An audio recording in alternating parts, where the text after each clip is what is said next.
Ever wished you could just think yourself fluent in another language? I mean, wouldn't that be amazing? Yeah, sign me up. Well, today we're diving into whether that's actually possible. We're taking a look at the law of attraction and how it applies to learning English. Sounds intriguing. It is. You sent me this episode from the English Dose podcast about it, and it really got me thinking. Oh, yeah, that one. It basically makes the case that your thoughts can shape your reality even when it comes to language learning. Hmm. So if you believe you can become fluent, well, you're much more likely to actually achieve it. Yeah, I can definitely see how that could work. It's like almost like a self-fulfilling prophecy kind of thing. Exactly. The podcast even gave this example. They said, if you keep telling yourself things like, ugh, I'm terrible at languages, or I'll never be fluent, guess what?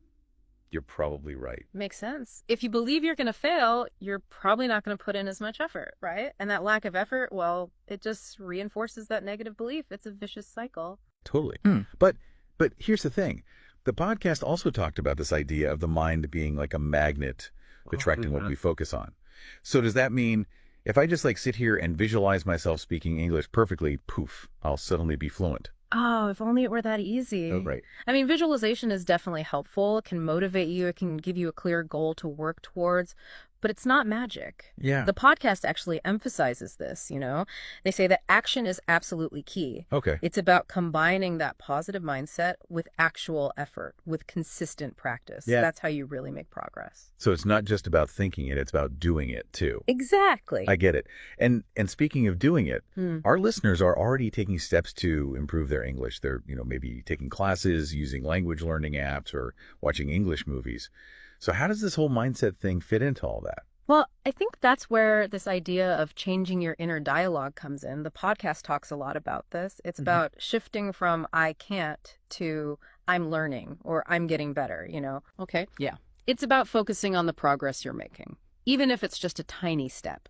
Oh, I like that. Celebrate those small victories. Exactly. Because that positive reinforcement can really build momentum. Totally.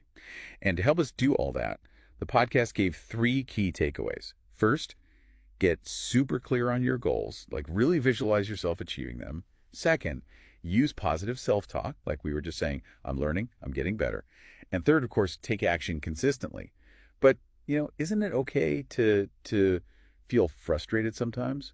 Learning a language can be tough. You're absolutely right. It's completely normal to feel frustrated, especially when you hit those roadblocks. But I think the key here is to reframe those negative emotions. Reframe. Yeah, to see them as signals, not stop signs. Okay. So if you're feeling frustrated, maybe it means you need to switch up your study routine or find a different learning method or maybe just take a break. It's all about figuring out what